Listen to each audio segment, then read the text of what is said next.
La sirène hurle au loin. À l'intérieur de la banque. Le silence est une lame de verre. Prête à se briser. Jania tient une arme. Ses mains tremblent. Mais son regard est d'une intensité terrifiante.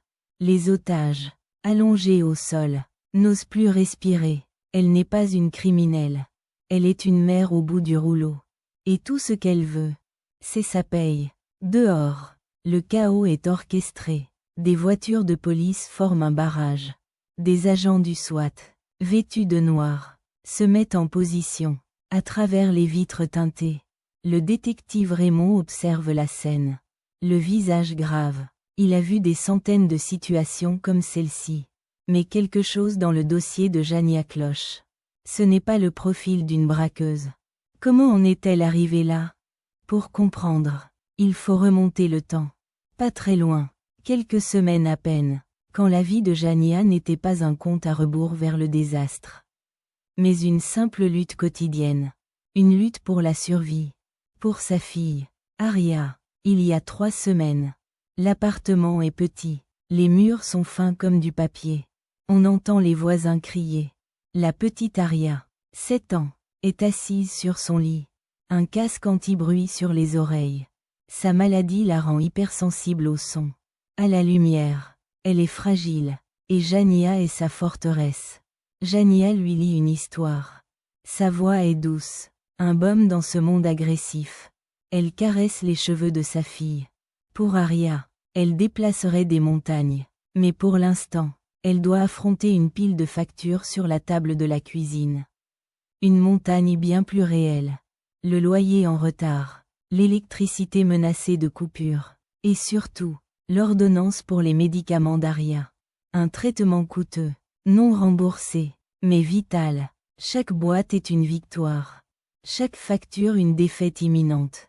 Jania travaille 2 emplois, mais l'océan de dettes ne cesse de monter. Son principal travail est au supermarché local. Un enfer néon où elle est caissière. Son patron, Richard, la surveille constamment, un sourire narquois aux lèvres. Chaque erreur, chaque seconde de retard, est prétexte à une humiliation publique. Il sait qu'elle a besoin de ce travail. Il en abuse. Un jour, une cliente l'insulte parce qu'un article ne passe pas. Jania encaisse, le visage impassible, mais à l'intérieur, la rage gronde. Elle pense à Aria, à l'argent qu'il faut pour ses médicaments. Alors elle sourit, s'excuse, et continue de scanner les articles. La dignité est un luxe qu'elle ne peut plus s'offrir. Le soir, elle rentre épuisée. L'avis d'expulsion est collé sur sa porte.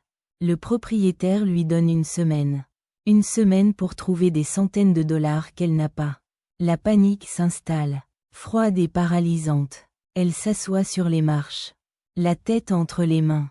Le souffle court. Le lendemain, c'est l'école qui l'appelle. La directrice, d'une voix glaciale, lui annonce qu'Aria ne pourra plus manger à la cantine. Les impayés sont trop importants. Jania supplie, promet de régler la semaine prochaine. Le jour de sa paye. La directrice reste inflexible. Les règles sont les règles. Jania doit quitter son travail plus tôt pour aller chercher Aria. Richard la licencie sur le champ, devant tout le monde. J'ai besoin de gens fiables. Lance-t-il avec mépris. Jania ne dit rien. Elle prend sa fille par la main et sort. Le cœur en miettes. Elle a perdu son principal revenu. La dernière digue vient de céder. En rentrant, sa vieille voiture tombe en panne au milieu d'un carrefour.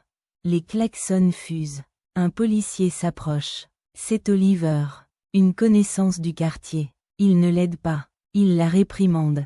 La menace d'une amende pour obstruction. Il semble prendre un plaisir sadique à son malheur. Jania est à bout. Elle n'a plus de travail. Plus de voiture. Et une menace d'expulsion. Sa seule lueur d'espoir est sa dernière paye. Une paye que Richard refuse de lui donner avant la fin du mois. Elle a besoin de cet argent maintenant. Pour les médicaments d'Aria. Pour ne pas finir à la rue. Elle retourne au supermarché, déterminée à obtenir son dû. Elle attend la fermeture. Elle veut juste parler à Richard. Le supplier. Mais alors qu'elle s'approche, 2 hommes masqués font irruption. Un braquage. Le monde de Jania bascule une fois de plus. Cette fois dans la violence pure. L'un des braqueurs la saisit. La plaque contre un rayon. L'autre menace Richard avec une arme. Dans la panique, le braqueur qui la tient laisse tomber son propre pistolet. Il glisse aux pieds de Jania. Un choix terrible s'offre à elle. Subir ou agir. Elle s'en empare. Le métal est froid, lourd. Le braqueur se retourne vers elle. Surpris, il fonce sur elle. Jania ferme les yeux et tire. Le son est assourdissant. Quand elle rouvre les yeux, l'homme est au sol. L'autre braqueur s'enfuit. Richard la regarde. Terrifiée, elle vient de tirer sur un homme. Prise de panique, elle s'enfuit à son tour. L'arme toujours à la main. Elle n'a pas réfléchi. C'était de la légitime défense. Mais qui la croira? Une femme sans emploi, sur le point d'être expulsée. Les sirènes se rapprochent. Elle court, sans se retourner, vers le seul endroit où elle se sent encore en sécurité. Son appartement. Les médias s'emparent de l'affaire. La police diffuse son portrait. Femme armée et dangereuse. La narrative est simple, brutale. Elle n'est plus Jania, la mère d'Aria. Elle est une fugitive. Chaque heure qui passe, le piège se referme, enfermée chez elle avec Aria. La paranoïa la gagne. Chaque bruit dans le couloir est une menace. Le visage du policier, Oliver, lui revient en mémoire. Il sait où elle habite. Elle se sent traquée, sans issue. Le chèque de paye devient une obsession. C'est la clé de tout.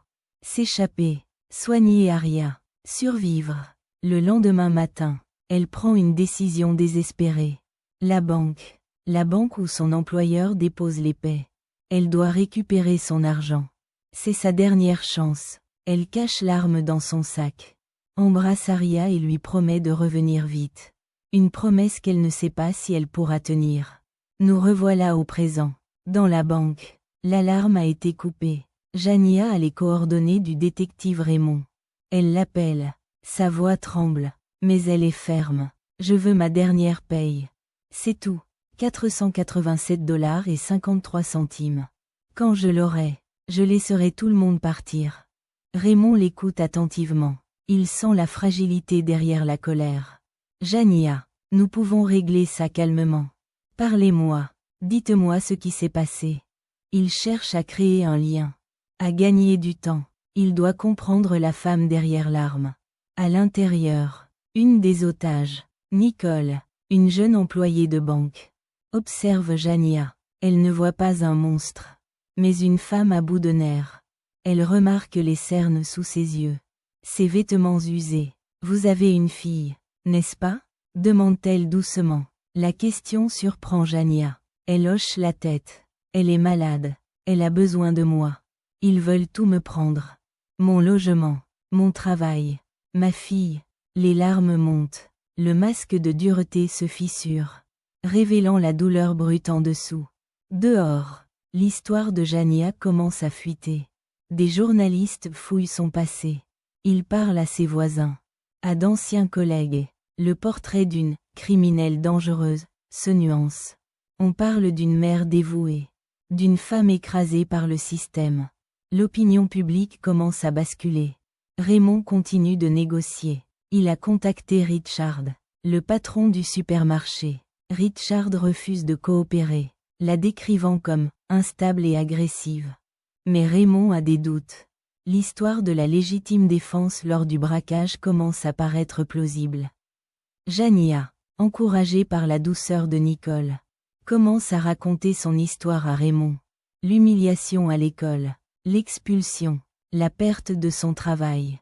Elle parle aussi d'Oliver, le policier qui la harcelait. Il m'a dit que si je ne faisais pas ce qu'il voulait, les services sociaux me prendraient Aria. Cette accusation est une bombe. Raymond ordonne une vérification sur Oliver. Le dossier de l'agent est loin d'être vierge. Plusieurs plaintes pour abus de pouvoir. Jania disait peut-être la vérité. L'affaire prend une toute nouvelle dimension. Devant la banque, un petit groupe de manifestants se forme. Des mères célibataires, des travailleurs précaires. Ils brandissent des pancartes. Nous sommes tous Jania. La pauvreté n'est pas un crime. La prise d'otage est devenue un symbole. Raymond sent qu'il est temps de changer de tactique. Il propose un marché à Jania. Laissez partir la moitié des otages. Et je vous promets de faire la lumière sur l'agent Oliver. Et je vous ferai apporter votre chèque. Jania hésite. Elle regarde Nicole, qui lui fait un signe de tête encourageant.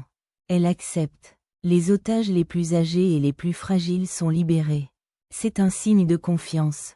Un premier pas vers une résolution pacifique. Pendant ce temps, l'enquête sur le braquage progresse. Le complice en fuite est arrêté. Il confirme la version de Jania. Elle a tiré en état de légitime défense. Richard, le patron, avait menti aux enquêteurs pour se venger de son licenciement. La situation de Jania est de plus en plus complexe. Victime, coupable, héroïne malgré elle.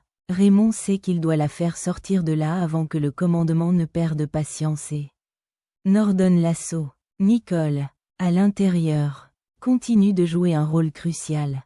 Elle parle à Jania d'Aria. Elle doit être si inquiète. Elle a besoin de sa maman. Chaque mot est choisi pour rappeler à Jania son humanité. Son rôle de mère. Jania sort une photo de sa fille de son portefeuille. Le papier est usé. Le sourire d'Aria illumine l'image. Elle est tout ce que j'ai. Murmure Jania. Je fais tout ça pour elle. Pour qu'elle ait une chance. Raymond a une idée. Il demande à Jania de décrire l'appartement. La chambre d'Aria. Il veut comprendre son monde. Mais aussi vérifier un détail qui le trouble. Jania décrit tout avec une précision douloureuse. Les dessins sur le mur. Son doudou préféré. Puis elle mentionne le casque anti-bruit. Elle le porte tout le temps à cause des voisins. Leurs cris la font souffrir. Raymond se fige. Il relit un rapport des services sociaux datant de la veille. Un rapport déclenché après le signalement de l'école.